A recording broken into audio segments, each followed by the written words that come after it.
সকাল সকাল এইরকম ফোলা ফোলা কড়াইশুঁটি কচুরি আর আলুর দম পেলে আর কি চাই। পুরোটাই নিরামিষ রেসিপি। দেখুন প্রত্যেকটা কচুরি কত সুন্দর ফুলেছে আর পুরো বাইরে বেরিয়ে যায়নি। আর এর সাথে আজকে যে আলুর দমটা বানিয়েছি সেটা একদম সহজভাবে বানানো নিরামিষ একটা রান্না। রান্নাটা সহজ হলেও এর স্বাদ কিন্তু মুখে লেগে থাকবে। তো চলুন শুরু করা যাক। প্রথমে আলুর দমের জন্য মাঝারি সাইজের আলু নিয়েছি। আলুগুলোতে মাটি লাগানো ছিল তাই খুব ভালো করে ধুয়ে নিয়েছি।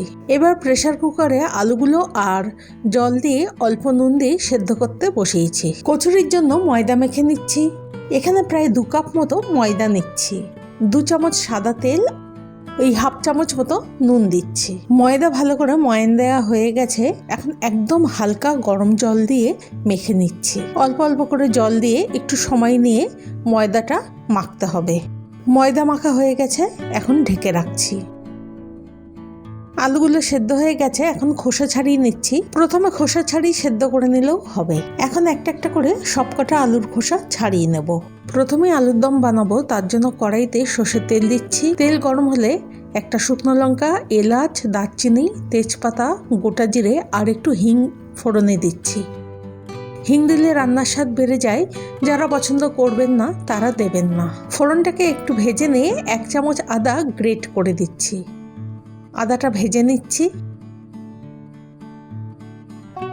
একটা টমেটো কুচি করে দিচ্ছি, এটা বেটে দিলেও হবে। নুন দিচ্ছি।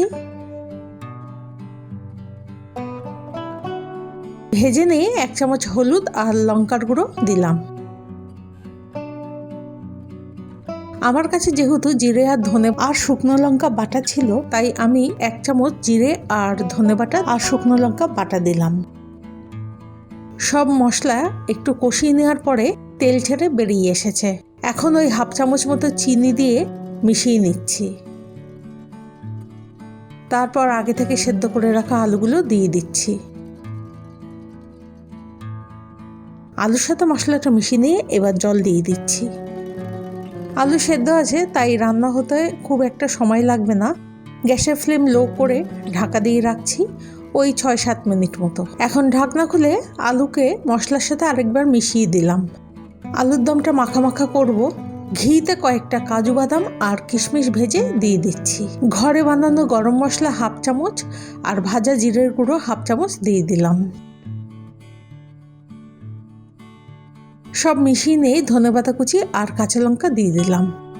এটা একদম ঘরোয়াভাবে বানিয়েছি, কিন্তু নিরামিষ এই আলুর দম খেতে দারুণ লাগে। বিশেষ করে কড়াইশুঁটি কচুরি বা লুচি পরোটা দিয়ে ভালো তো লাগবেই। তো আলুর দম তো হয়ে গেল, এখন কচুরিগুলো বানিয়ে নিই। মটরশুঁটির দানা ছাড়িয়ে নিচ্ছি। মটরশুঁটিগুলোকে নুন দিয়ে একটু সেদ্ধ করে নিচ্ছি, তাতে অনেকটা নরম হয়ে যাবে। মটরশুঁটিগুলো এখন ঠান্ডা হয়ে গেলে একটা মিক্সিং গ্রাইন্ডারে দিয়ে দিচ্ছি। একটা লঙ্কা দিচ্ছি। এই লঙ্কাগুলোয় খুব ঝাল হয়, তাই আমি এখানে একটা লঙ্কারই ব্যবহার করছি। আর দিচ্ছি স্বাদ মতো নুন, আর দিলাম 1 চামচ চিনি। এইসব উপকরণ দিয়ে একটা পেস্ট বানিয়ে নিচ্ছি। এখন 1 চামচ তেলে 1 চামচের 4 ভাগের 1 ভাগ কালো জিরে আর অল্প একটু হিং ফোড়নে দিয়ে আদা গ্রেট করে দিচ্ছি। আদা একটু ভেজে নিয়ে মটরশুঁটির যে পেস্টটা বানালাম সেটা দিয়ে দিচ্ছি। পেস্টটা কন্টিনিউ নাড়তে থাকবো। পুরটা কিছুটা ঘন হয়ে এলে ওই 2 চামচ মতো ছোলার ছাতু দিয়ে দিচ্ছি। এতে বাইন্ডিং আর স্বাদ দুটোই ভালো হবে। আবার নাড়তে থাকবো। একদম শুকিয়ে এলে পুরটা কড়াই থেকে ছেড়ে আসবে, তখন 1/2 চামচের কম ভাজা জিরের গুঁড়ো আর তার থেকেও কম 1 চিমটি গরম মশলা দিয়ে দিচ্ছি। এখানে খেয়াল রাখতে হবে, যেহেতু মটরশুঁটির কচুরি, তার জন্য মটরশুঁটির স্বাদ যেন সব থেকে বেশি পাওয়া যায়। বেশি মশলা দিলে সেই স্বাদ চলে যেতে পারে। সামান্য বিট নুন দিয়ে দিচ্ছি। স্বাদ মতো আর একটু নুন দিলাম। আচ্ছা, এই সময় পুরটা একটু মুখে দিয়ে চেক করে নিতে হবে যাতে নুন মিষ্টি ঠিক থাকে। তারপর প্রয়োজন মতো কম বেশি দিতে হবে। আচ্ছা, পুর রেডি। শেষে 1/2 চামচ ঘি পুরটায় মাখিয়ে নিচ্ছি। আমি প্রথমে তেলে ঘি দিইনি। আমার মনে হয় মটরশুঁটির এই পুরটাতে শেষে ঘি দিলে ঘিয়ের গন্ধ বেশি থেকে যায়। আমাদের কড়াইশুঁটির পুর একদম রেডি। দেখে বোঝাই যাচ্ছে কড়াইয়ের থেকে একদম আলাদা হয়ে গেছে। পুরটা ঠান্ডা হয়ে যাওয়ার পরে একটু একটু করে নিয়ে নাড়ুর মতো শেপ দিয়ে রেখে দিচ্ছি। কচুরিগুলো বেলার আগে আরেকবার মেখে নেব। আর ওই দিক থেকে ময়দার থেকে লেচি কেটে নিচ্ছি। আমি আজকে কচুরিগুলোর সাইজ বড় রাখছি। লেচিটাকে বাটির মতো বানিয়ে তার মধ্যে একটা নাড়ু ঢুকিয়ে দিই, ঠিক এইভাবে বানিয়ে নিচ্ছি।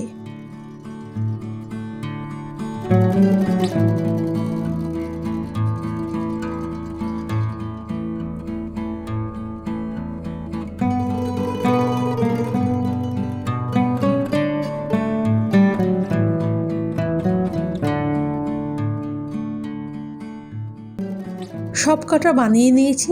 লেচিগুলোতে তেল মাখিয়ে রাখছি। চাকি আর বেলুনেও কিছুটা তেল মাখিয়ে নিচ্ছি। 5 মিনিট পরে একটা নিয়ে প্রথমে হাতের সাহায্যে কিছুটা চ্যাপটা করে নিচ্ছি।